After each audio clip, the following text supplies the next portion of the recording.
Olá a todos! Nessa aula, a gente vai tratar sobre a parte de instrumentação relacionada aos métodos espectroscópicos acoplados à espectrometria de massa, que a gente tratou na aula passada e em outras aulas sobre ativação de íons. Como a gente veio discutindo nas outras aulas, a ideia é que, se eu tenho métodos que permitem ativação utilizando fótons, a gente vai fazer ativação de isômeros específicos que absorvem aquele fóton.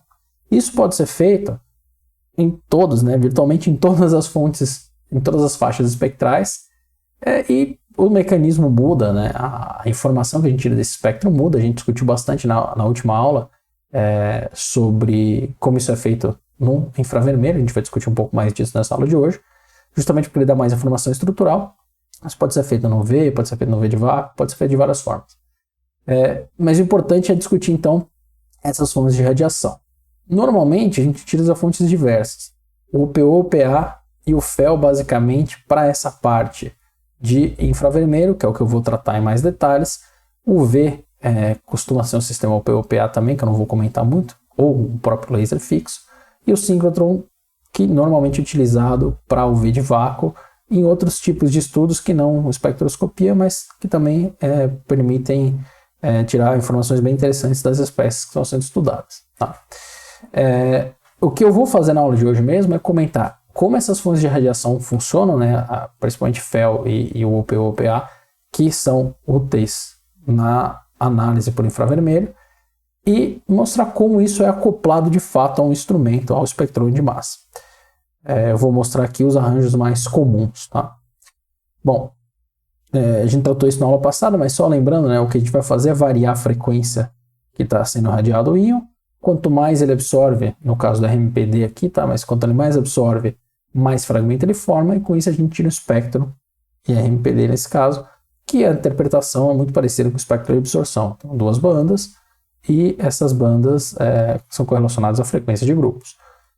Lembrando que a natureza desse processo específico que eu ilustrei para vocês é por múltiplos fótons, então não é exatamente um processo igual ao que acontece na absorção, que é um fóton só. O que importa nessa aula de hoje para a gente é o seguinte, eu tenho aqui um espectro RMPD, e se você olhar aqui, as faixas espectrais são diferentes.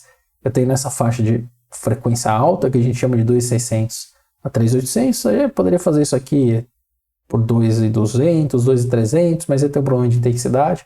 Isso aqui se estende até 4.400 normalmente no sistema OPO de bancada.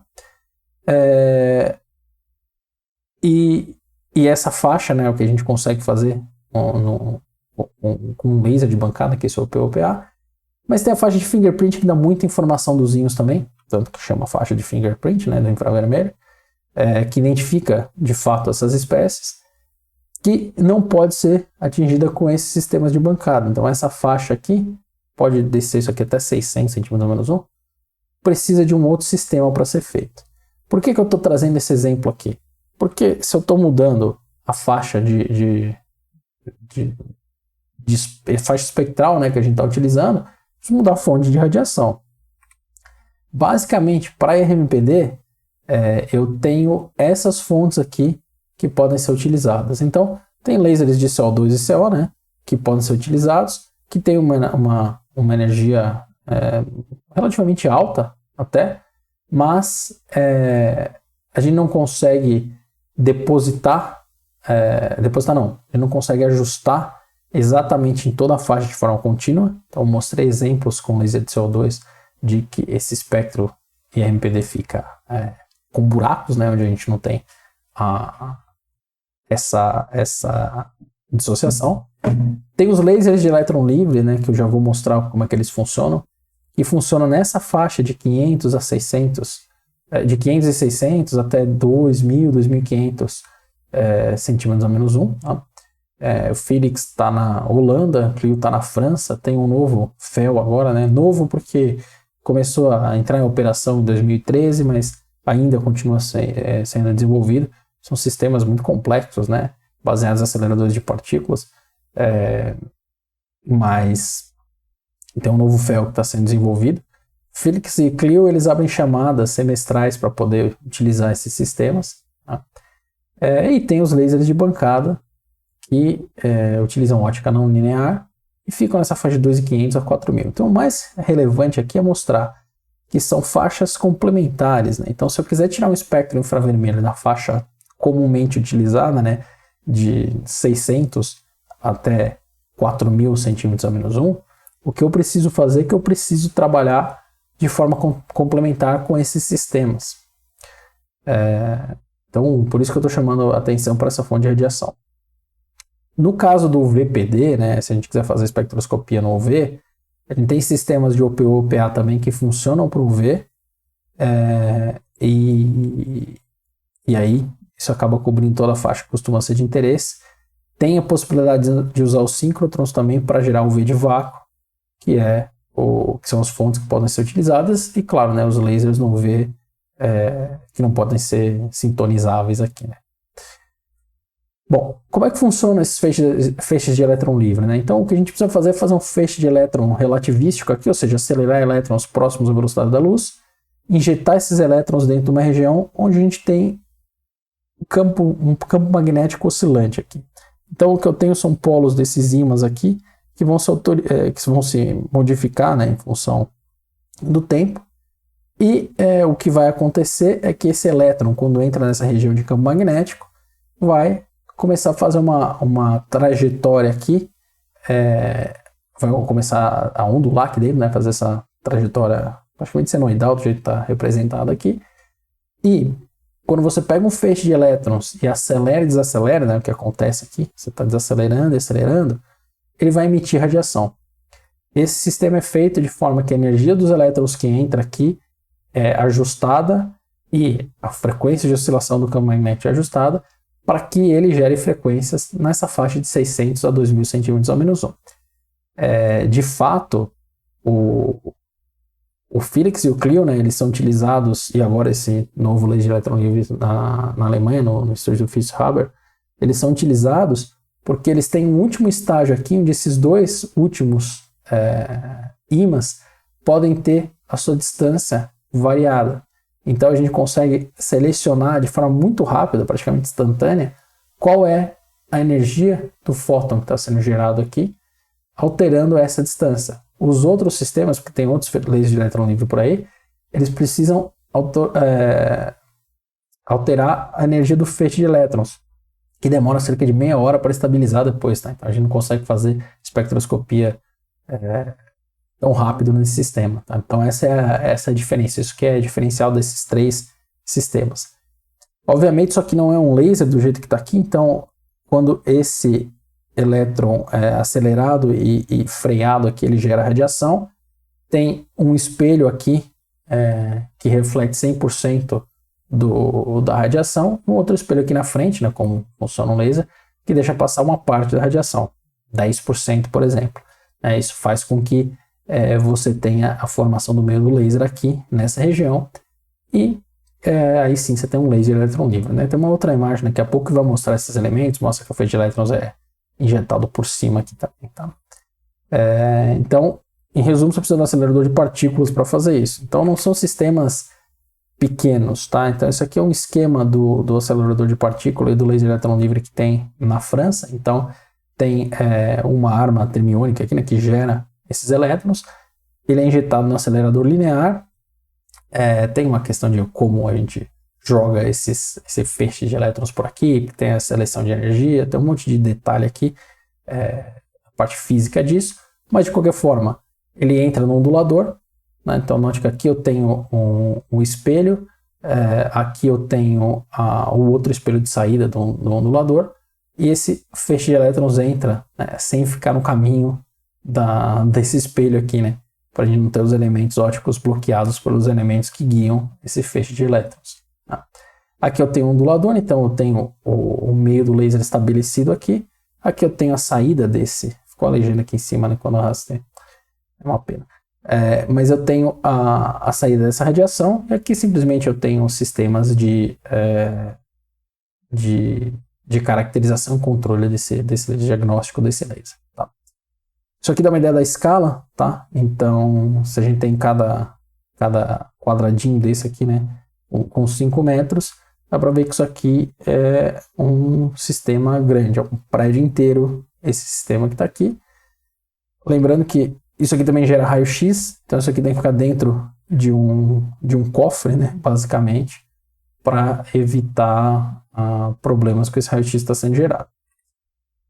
Esse aqui é uma amostra, né, um esquema do sistema instalado no Felix, tá? Então, na verdade, eles têm outros subsistemas aqui, que a gente está interessado mesmo nessa parte em azul, que é de fato o Felix.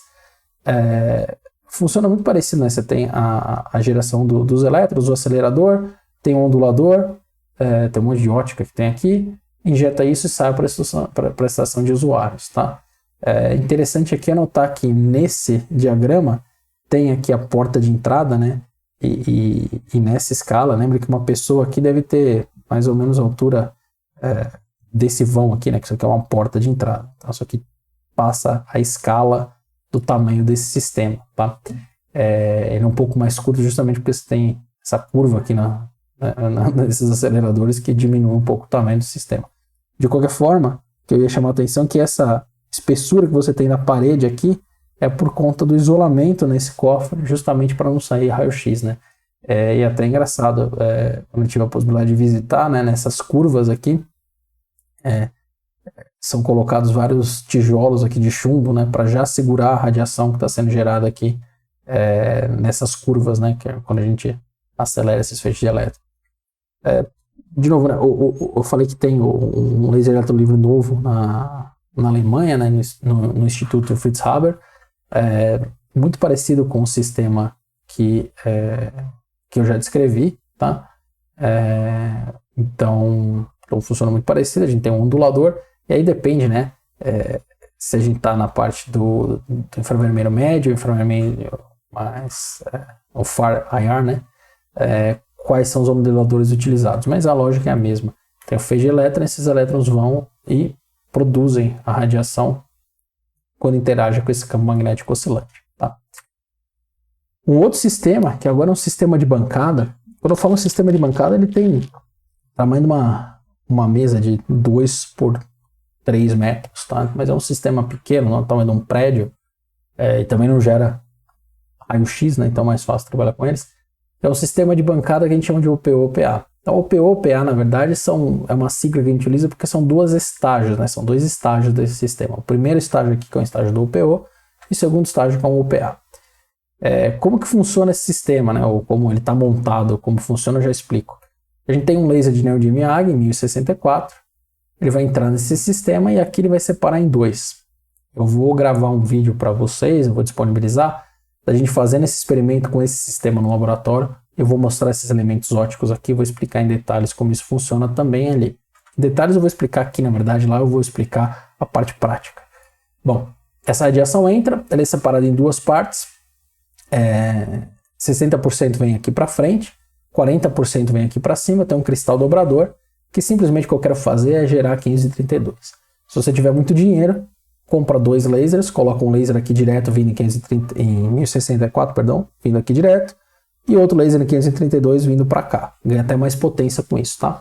Mas normalmente isso, se o sistema é caro, a gente utiliza um laser só e separa aqui os feixes.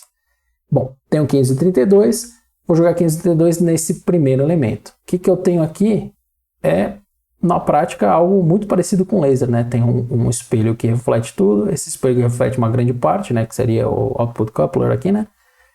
Que vai sair um pouco da radiação.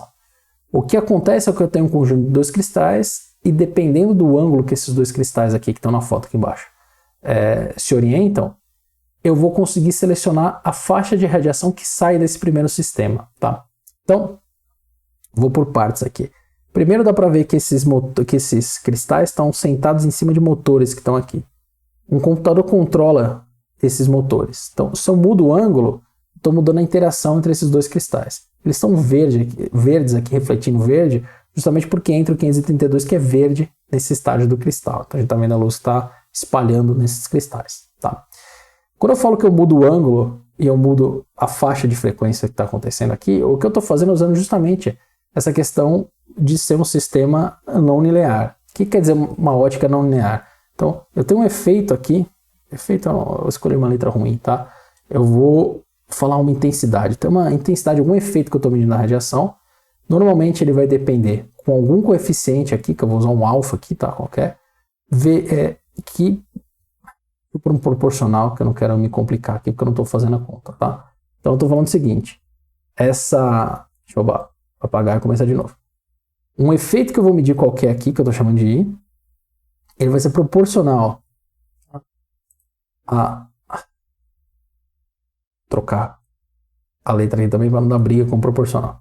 Então, esse efeito qualquer que eu quero medir, ele vai ser proporcional. Então, isso aqui é proporcionalidade, é um beta, então troquei por beta, vezes o campo elétrico que eu tenho ali. Isso aqui é um processo de primeiro ordem, um processo linear, tá? E eu tenho também processos, tá? Chamei de beta aqui, eu vou chamar de gama aqui então, que são processos de segunda ordem, mais processos de terceira ordem, se você quiser chamar assim, tá? E por aí vai. O que acontece é que esses termos aqui de segunda e terceira ordem são termos muito baixos. Então, quando a gente está com uma lâmpada, por exemplo, que a variação do campo elétrico é baixa, ou seja, a intensidade da lâmpada é baixa, todos esses termos aqui de segunda ordem e terceira ordem, você pode jogar para zero, que eles não importam muito. Tá? Então, esse termo de primeira ordem aqui vai dar para a gente a interação de um fóton, que acontece com um fóton. Se você vai trabalhar com lasers, essa variação aqui é alta, porque o potencial elétrico no laser é alto. Então o que acontece é que mesmo esse coeficiente aqui sendo baixo, agora eu tenho que contar esses processos de segunda ordem. E esses processos de segunda ordem, dois fótons, tá? São processos de dois fótons. E esses processos de segunda ordem envolvem agora 3 fótons. Tá? São processos que envolvem 3 fótons. Então o que acontece? Quando eu jogo o laser nesse meio aqui, nesses cristais, o que acontece é que eu estou criando uma função de onda de polarização, que está representada aqui, que é a função desses campos elétricos. Tá? E o que eu posso fazer quando eu mudo o ângulo desses cristais é mudar a combinação dessa função de onda de polarização. E eu posso fazer isso de forma a fazer vários efeitos. Por exemplo, o que acontece no cristal dobrador é que eu vou fazer com que os fótons que estão interagindo, ou seja, chega um fóton e eu gero 2 fótons que têm comprimento de onda igual. Então, chegou um fóton com 1064, ele é aniquilado aqui se a gente quiser pensar, e eu gero 2 fótons com comprimento de onda de 532. Ou eu posso fazer qualquer outra combinação que a soma permaneça constante. Então, em vez de fazer 532, eu vou fazer um fóton de 1000 e outro de 64. Só preciso ajustar esses cristais. Estou dando qualquer exemplo numérico, tá? Ou eu posso fazer a diferença entre esses 2 fótons. Em todos esses processos aqui, dependem de como é que eu ajusto esses cristais. Então, o que acontece aqui é que nesse estágio do UPO, o que a gente está fazendo é trabalhando de forma a que a soma da energia desses fótons aqui, né, seja mantida. Ou seja, assim como o cristal dobrador, que divide isso em 2 fótons de número de onda, né, que é igual, aqui eu vou fazer a mesma coisa, só que eu vou gerar fótons que não têm a mesma energia. Mas é o mesmo processo. Isso eu faço como? Mudando a função de onda de polarização que é criada pela intensidade do laser, por um processo de segunda ordem, que eu faço na prática alterando a angulação entre esses cristais. Se eu escolher aqui o comprimento de onda que eu quero, eu posso jogar esse comprimento de onda nesse segundo estágio, e esse segundo estágio faz o quê? Faz a diferença entre esses comprimentos de onda. Então lembra que eu estou vindo com 1064 aqui. O que esse estágio faz é 1064 menos o que o OPO jogou nele, ou seja, uma radiação nessa faixa, e daqui sai o laser, né, ou a radiação nessa faixa, de 2.300 a 4.400. Tá? Ou seja, se eu olhar aqui embaixo, o que esse sistema gera para mim? A faixa máxima dele não é essa que está aqui, tá? A faixa máxima é essa aqui que está escrita aqui embaixo.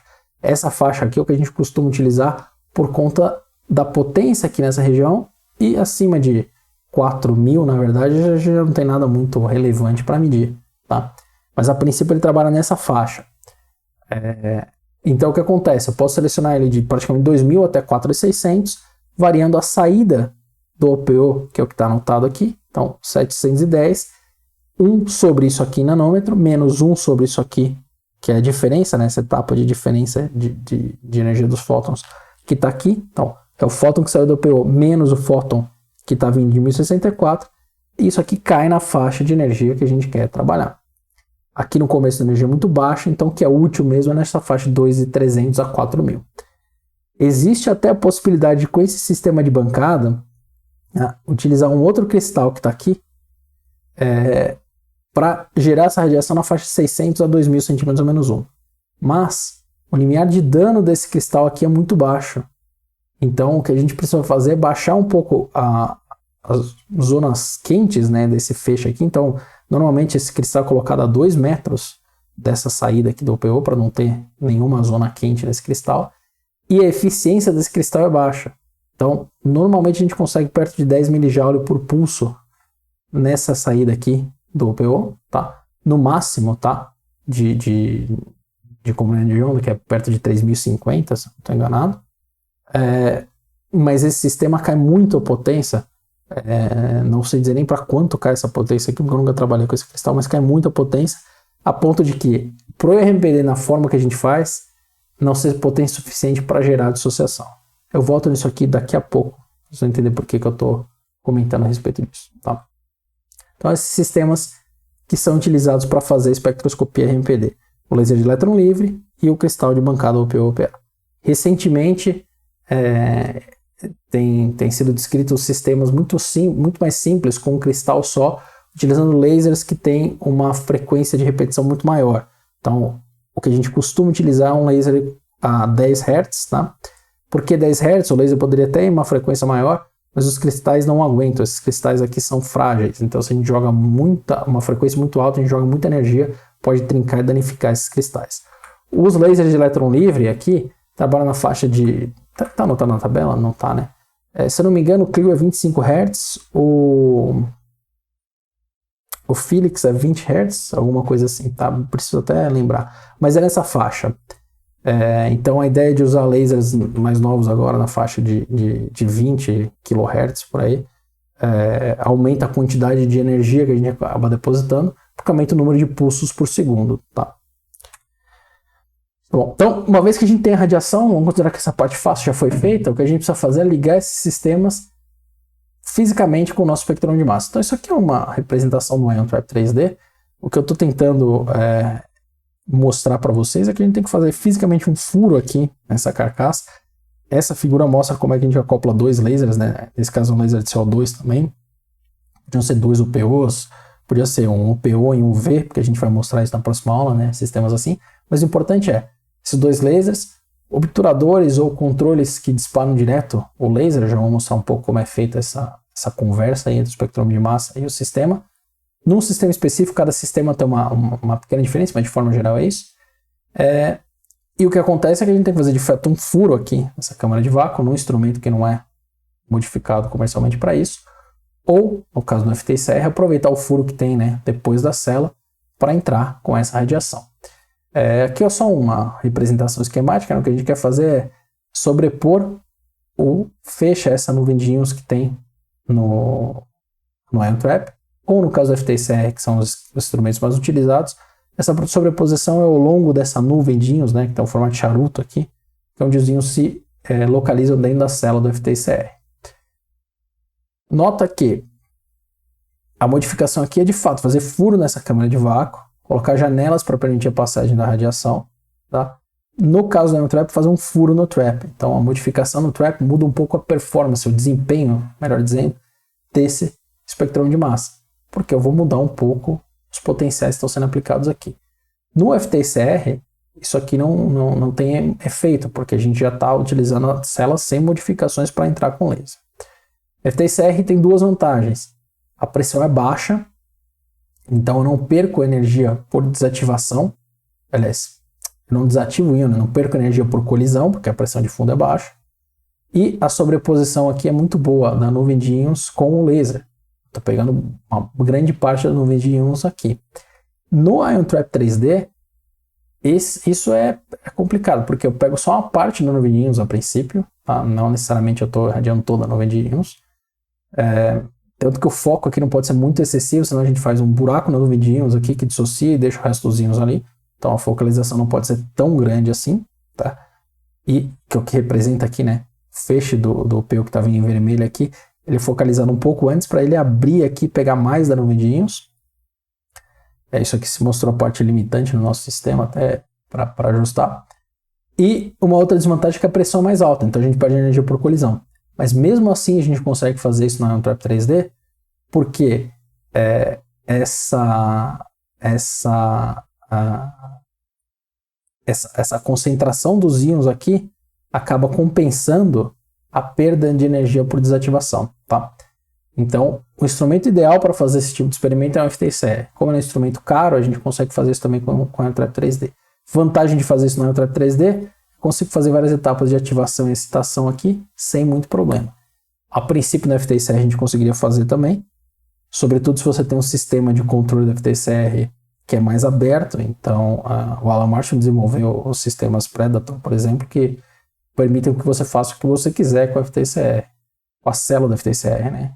Mas os sistemas comerciais são mais fechados. Então tem essa desvantagem. Na prática, em sistemas comerciais, se você for adaptar isso, o FTIR não vai permitir fazer etapas de isolamento aqui sucessivas dentro da célula. É possível, mas normalmente você não consegue fazer. E no Ion Trap é mais fácil. Tá? Tem detalhes aqui da focalização, do espelho, mas isso, quando for no laboratório e gravar isso no laboratório, vai ficar mais claro. Tá? Eu não vou detalhar isso aqui, mas uma parte importante não é só jogar o laser para dentro do espectrômetro de massa. O que a gente precisa fazer é disparar esse laser no momento certo. Então, o que a gente tem aqui é o funcionamento do espectrômetro de massa. Então, a gente vai acumular os íons e fazer a fotodissociação. Durante essa fotodissociação, a gente vai abrir o obturador que deixa o laser de neodímio Miyagi passar. O laser de neodímio Miyagi não, o OPO, né? A radiação que sai do OPO passar. Essa radiação que sai do OPO, ela é pulsada, né? Ela vai vir toda vez que chega um pulso do neodímio Miyagi que está sendo indicado aqui. E nesse experimento específico, a gente também tem um laser de CO2 entrando para auxiliar na dissociação. Eu falo de 2 lasers, eu comento isso, tá? Mas é normal utilizar também. Normal não.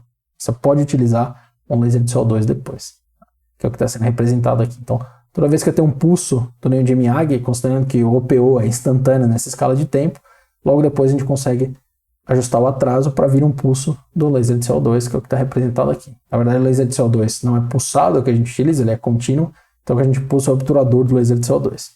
Então, toda vez que eu tenho um pulso de fotodissociação, eu abro o shutter do OPO, o neodímio Miyagi está pulsando, o shutter de CO2 nesse caso vai abrir também, se eu quiser usar o CO2 ou não, tá? E é importante algumas vezes sincronizar esses pulsos aqui com o pulso de laser que está vindo no neodímio Miyagi. Tá? Então, nesse caso, eu estou fazendo 3 pulsos de laser. 3 pulsos de laser? Não, perdão. Estou fazendo 3 espectros, estou fazendo 3 médias de espectro. Quantos pulsos de laser eu estou fazendo? Bom, depende de quanto tempo durou essa etapa C. Se a gente contar aqui, eu tenho 1, 2, 3, 4, 5. Estou fazendo 5 pulsos de laser. Então, eu tirei um espectro com 5 pulsos de laser num valor de comprimento de onda específico. Então, tem um outro programa que controla o laser falando, vai para um comprimento de onda específico. Foi para o comprimento de onda específico, a princípio, né? Ele manda tirar esse espectro, dentro desse espectro cabem 5 pulsos. Por que cabem 5 pulsos? Porque eu pedi alguma coisa um pouquinho maior que 500 milissegundos. Como é um laser de 10 Hz, cada pulso acontece a 100 milissegundos, 500 milissegundos, 5 pulsos. Se com 5 pulsos o seu íon quebra demais, você pode pedir 250 milissegundos, ou passar 2 pulsos só, tá? Por que eu tenho isso aqui repetido 3 vezes? Porque eu quero fazer uma média de 3 espectros. Se quiser fazer 10, você multiplica isso aqui 10 vezes. Então, em resumo, vou fazer um espectro no IRMPD. Eu falo para o meu OPO e para o comprimento de onda. Tiro um espectro com 5 pulsos nesse caso. Anoto ali qual foi o espectro de massa. Tiro mais um espectro. Estou fazendo 3 médias. Tiro outro espectro. Fiz o espectro. Anoto isso no arquivo. Anoto a média. Mando o laser para o novo comprimento de onda. E repito. Tá? Quer fazer 10 médias, faz 10 médias, mas vai ficar muito lento. Cada sistema tem uma forma diferente de se comunicar, tá? Mas a ideia é essa. A gente tem que casar a pulsação do massas e disparar o laser no momento certo. Tá? Uma visão do instrumento que é muito parecido com o instrumento que a gente tem no laboratório, né? Que a gente tem esses espelhos em cima aqui. Trap, tem os furos. Dentro da câmara de vácuo tem esses 2 espelhos, estão ampliados aqui. Então, a gente entra com a radiação, faz a dissociação aqui no centro do trap. Esses dois espelhos jogam o laser para fora aqui, então ele passa por trás do trap, não passa por dentro de novo, passa por trás do trap, com a vantagem que na saída a gente consegue medir a radiação que sai. Por que a gente mede a radiação que sai? Não dá para medir a absorção? Não. Mas a gente consegue ajustar o alinhamento, né? Fazer o alinhamento desse laser de forma muito mais fácil. Porque a gente coloca o medidor aqui, se a gente estiver errando o alinhamento, batendo nos elementos, batendo na lente, a gente não vai ver potência chegando. Quando a gente alinha aqui pelo centro, a gente vai ver mais potência chegando. O alinhamento é muito sensível, então além de alinhar dessa forma, precisa ser feito é colocar um íon e alinhar, vendo se ele tem dissociação ou não. Tá? Isso aqui só um detalhe desse instrumento. Isso aqui é o espectrômetro de massa. Essa mesa aqui é a mesa que eu falei que tem o sistema de laser. Então esse aqui é o Neodymium. Esse aqui é o sistema de OPO. Aqui é o gerador de nitrogênio do massas. Aqui é esse computador. Esse computador basicamente controla massas. Esse controla o laser. E esse controla o módulo que faz espectroscopia, que conversa com todo mundo. Não parece o espectrômetro de massa normal porque está sem a carcaça, está todo modificado para fazer isso, tá? Mas a ideia dessa foto é mostrar que essa parte aqui de cima é a parte do laser. Essas caixas são as caixas que a gente faz diagnóstico e guiam os lasers com os espelhos aqui para dentro. Na aula que a gente foi para o laboratório eu vou mostrar em detalhes esse sistema aqui, a parte da instrumentação. Bom, o acoplamento pode ser feito no FTIR também, né? Então isso aqui é como o acoplamento é feito no Felix. Aqui dá para ver, né, que tem um acelerador, tem os espelhos que eu falei no laser de elétron livre, é uma versão artística disso, né? Só uma representação artística. Tem o feixe ondulando, gera a radiação no mediano que a gente quer. Isso entra na parte de trás da célula do FTIR. Como é feito no Clio, por exemplo? Isso aqui entra alinhado com o centro da célula e passa pelo centro, como eu mostrei nessa figura que está aqui, tá? Se você tem um eletrodo de ECD, esse eletrodo de ECD pode ser feito de forma oca para a radiação passar por dentro. Acho que eu já comentei isso numa aula. No Felix eles tentaram outra abordagem aqui, que eles têm que as células, os eletrodos que fazem a célula do FTIR são de ouro polido, eles têm um espelho aqui que joga essa radiação na célula. Então essa radiação ela reflete nessas células aqui, e ela faz múltiplas passagens nessa nuvem de íons.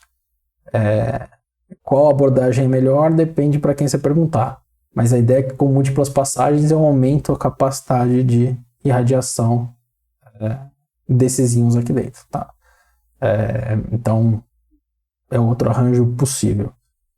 Só para completar a descrição, já que eu estou aqui, um outro arranjo possível aqui no FTIR, no Ion Trap, em vez de você entrar aqui por dentro do eletrodo do anel, né, passar por dentro do eletrodo do anel com um furo, é passar nesse espaço que você tem entre os eletrodos, tá? Então, passando nesse espaço que você tem entre os eletrodos aqui, você não modificaria o Ion Trap e conseguiria fazer a dissociação. Não é tão fácil nesse instrumento, nem tem como fazer, porque tem suportes desse Ion Trap aqui, teria que modificar diferente. Mas a ideia seria não mudar o desempenho do trap, porque ele tem um furo no eletrodo do anel. Tá? Bom, com isso a gente consegue fazer essa técnica de RMPD que eu descrevi. Absorve um íon, tem um IVR, vai aumentando a energia até que você tem a dissociação. O problema é que as bandas no espectro de RMPD são bandas largas. A gente pode resolver esse problema das bandas largas e também o problema de que esses lasers de bancada que estão aqui não dissociam nessa faixa do espectro com o que a gente chama de espectroscopia de pré-dissociação. Qual que é a ideia? Eu vou usar um fóton só e esse fóton vai ser suficiente para aumentar a energia interna do meu íon além do limiar de dissociação. Para ligações covalentes isso aqui não funciona. Então o que eu faço? Aqui tem o meu íon que eu queria dissociar. Esse íon aqui, então eu preciso de múltiplos fótons, né, que está sendo representado. Esse íon agora a gente vai acoplar com uma molécula aqui, fazer um agregado que a energia de ligação é muito baixa. Então o que a gente faz aqui, faz um agregado com algum gás nobre ou com algum gás do tipo hidrogênio, nitrogênio. Como faz isso, a gente já discute. Mas se eu faço isso, eu tenho um sistema com uma ligação muito fraca. E um fóton já é suficiente para ganhar energia e quebrar essa interação. Tá? Ou seja, se eu faço isso, eu preciso de menos energia, eu preciso de menos fóton, e aqueles sistemas de bancada agora permitem que eu faça dissociação nessa faixa. Esse IRUV aqui a gente a gente discute na próxima aula, tá? Porque a gente vai usar fótons de infravermelho e fótons de UV para fazer a análise. Isso a gente discute na próxima aula. Mas a figura inteira é essa daqui, tá? Por que eu não faço sempre para dissociação no infravermelho? Porque para gerar essas espécies com esse tag, né, que a gente chama, com essa molécula neutra aqui acoplada, que vai fragmentar mais fácil, eu preciso de um sistema criogênico. Como o sistema é criogênico, eu também vou baixar a temperatura do meu íon. Então esses traps funcionam a 7 kelvins, 11 kelvin, depende de como é que você está fazendo o experimento. Eles baixam a energia, a temperatura, né, vibracional desses íons. Então as bandas que a gente vai ver no espectro infravermelho também vão ficar muito mais finas. Então eu ganho duas coisas fazendo espectroscopia de pré-dissociação. A banda fica mais fina, eu consigo dissociar muito mais fácil, então posso até usar o laser de bancada, e alguns íons que eu não consigo dissociar fazendo RMPD, porque falta, né, intensidade no laser para ganhar da desativação por colisão, vão quebrar muito fácil dessa forma. Então o que isso aqui me mostra? Isso aqui é a relação massa-carga feito no espectrômetro. Isso aqui foi feito num TOF, tá? Então esse ion trap que eu estou mostrando aqui está antes de um TOF. Então vem alguma fonte de íons aqui, esses íons entram aqui dentro, entram no ion trap, são aprisionados por um certo tempo, que a gente está variando aqui, tá vendo? 10, 20, 30, 50 milissegundos, e depois eles são jogados para fora, e aqui eu tenho um tempo de voo. Tá? Então, essa relação massa-carga é determinada no tempo de voo que eu tenho aqui. Tá? Vou colocar aqui um pulsar aqui, o íon vai aqui, perdão. O íon vai aqui, dá a volta e chega no detector. Detector, não estão vendo aqui, detector. Tá? Então, um TOF normal aqui. O que foi feito colocou essa espécie aqui carregada, gerou por electron spray, por exemplo. Tá? E esse trap criogênico, como é que você faz o trap criogênico? Um trap é um trap normal, coloca, isso aqui é o jeito certo de fazer, tá? O melhor jeito possível. Coloca uma placa de safira que vai isolar o trap e vai transferir calor de forma muito boa. Coloca em contato com o dedo frio que está aqui, tá? Que está normalmente ligado num recirculador de hélio líquido, tá? Mas é um dedo frio com hélio líquido aqui dentro. Recirculador para você não gastar hélio líquido à toa, né? Porque é caro. Então, no princípio, você tem um dedo frio em contato com o trap, isolado eletronicamente, né? Ou eletricamente isolado, para não ter curto-circuito. Mas isso aqui é feito encostando um dedo frio no trap. E o experimento que eles fazem gera esse íon por electron spray, então ele tem essa relação massa-carga que está aqui, e vai aumentando o tempo de residência aqui dentro. E esse trap, assim como qualquer outro trap que a gente já explicou na disciplina, ele está sendo alimentado com uma certa pressão de gás, mas aqui ele está sendo alimentado com hidrogênio. Pode fazer isso com hélio, pode fazer isso com argônio, pode fazer isso com nitrogênio. História interessante até que no grupo de pesquisa do Mark Johnson, eles utilizavam argônio, se não me engano. Argônio, acho que é argônio. Mas eles tinham algum vazamento na linha e começou a entrar nitrogênio no sistema também. Então eles começaram a fazer viadutos de nitrogênio aqui e depois eles começaram a usar nitrogênio, que era mais barato para fazer as análises. Tá? Mas se você estiver usando hidrogênio, por exemplo, o que você vai ver é que cada hidrogênio tem massa 2, então eu vou começar a somar 2 unidades de massa. Então aqui eu tenho 5 moléculas de hidrogênio interagindo com o sistema, 10, 15, por aí vai. Se eu aumento o meu tempo de permanência aqui dentro, eu deixo os íons interagindo mais tempo com esse gás de fundo, hidrogênio no caso, e eles vão formando esses adultos na fase gasosa. Tá? Não tem motivo nenhum para fazer isso com 15 moléculas de hidrogênio, então normalmente deixa pouco tempo e seleciona com uma molécula só. O problema de hidrogênio aqui é que o aumento da massa é 2, né? O que eles gostaram de fazer com nitrogênio? Cada nitrogênio 14 e 28 no N2. Então você tem deltas de 28 aqui, fica mais fácil selecionar o íon que a gente quer trabalhar. Tá? Para falar um pouco mais de detalhes, se você vai fazer espectroscopia desse jeito, é aconselhável que você faça com uma molécula de hidrogênio, 2, 3, que a gente está chamando de tag aqui, para poder avaliar se isso não está dando efeito no espectro que você está determinando, tá? Mas isso é detalhe. Nesse mesmo sistema, um sistema depois modificado, né, para fazer isso, eles mostraram o acoplamento disso com um instrumento comercial de alta resolução, tá? Eu estou mostrando isso aqui para ver como ficou complexo o sistema. Então, a princípio, eles têm uma fonte de electron spray deles, feito por eles, por colaboradores, na verdade.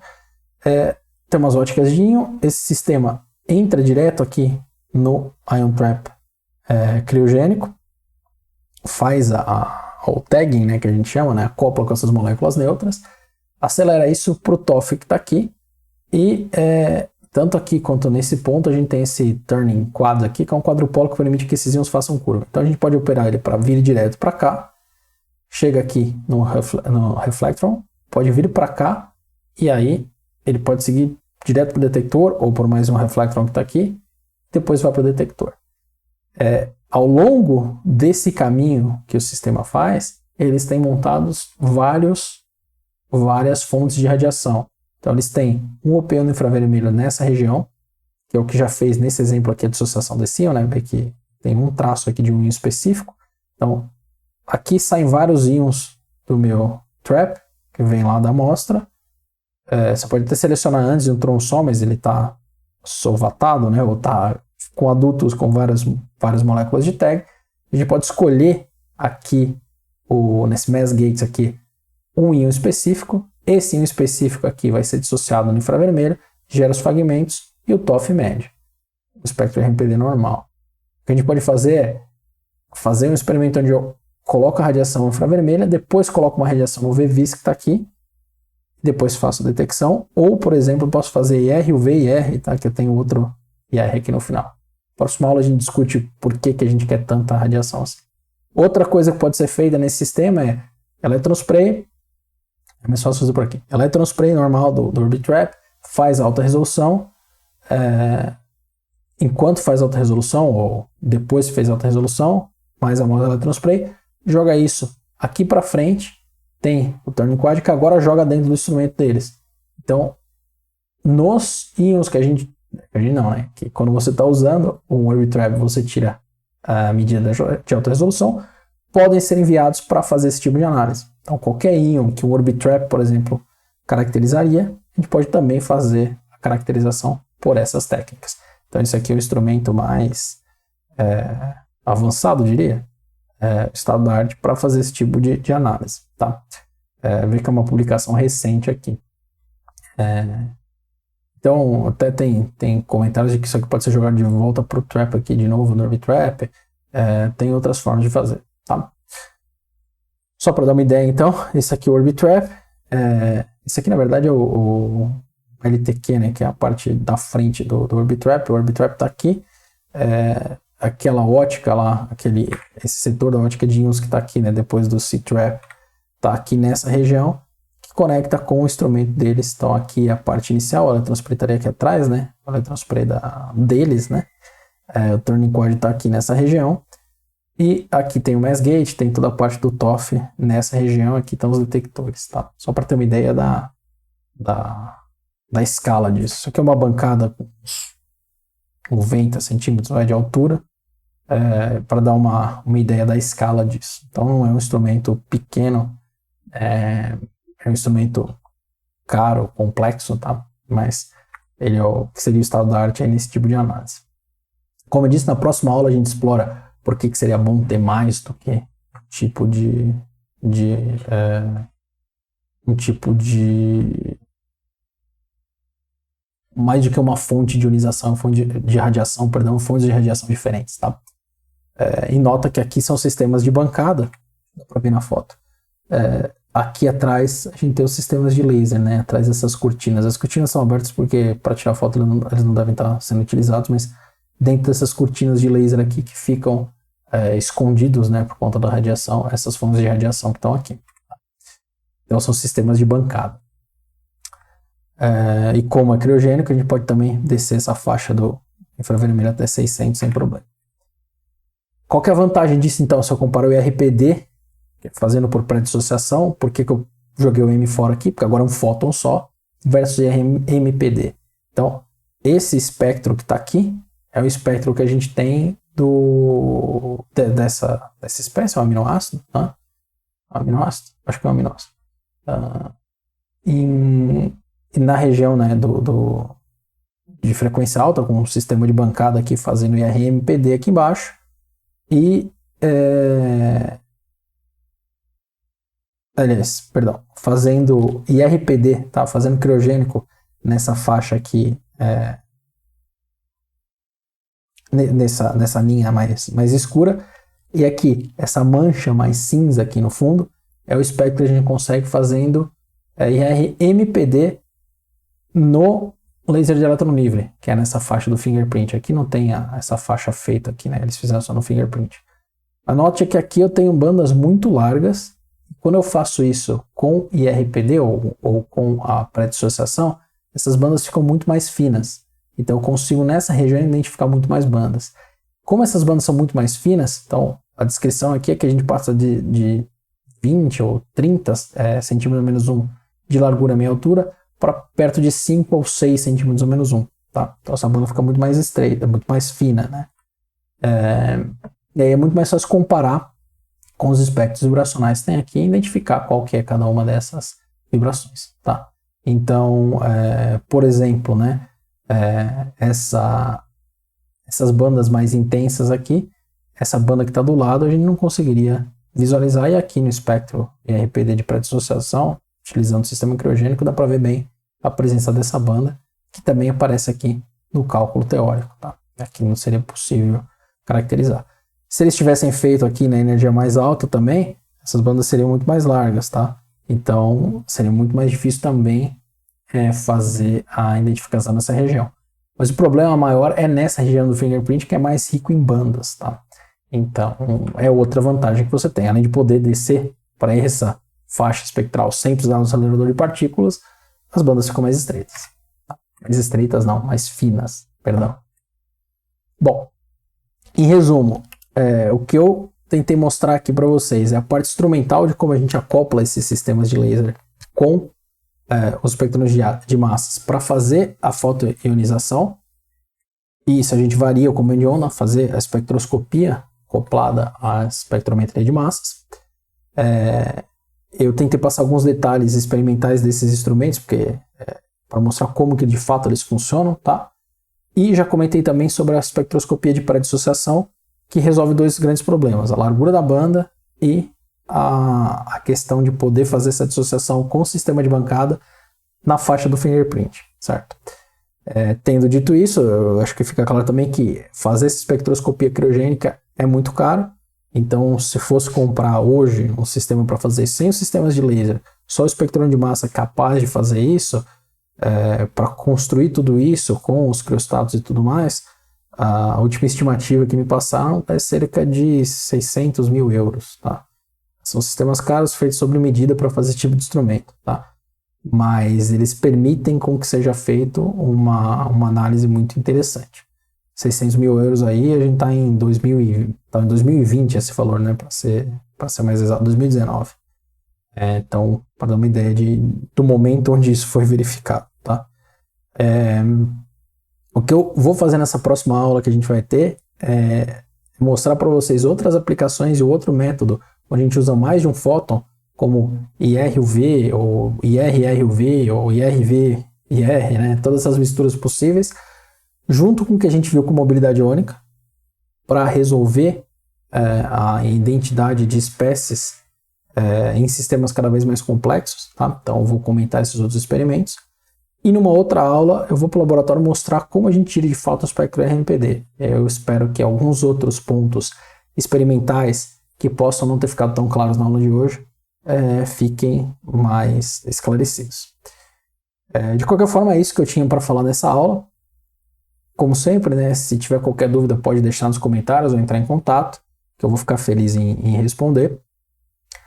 E desejar para vocês bons estudos e até logo.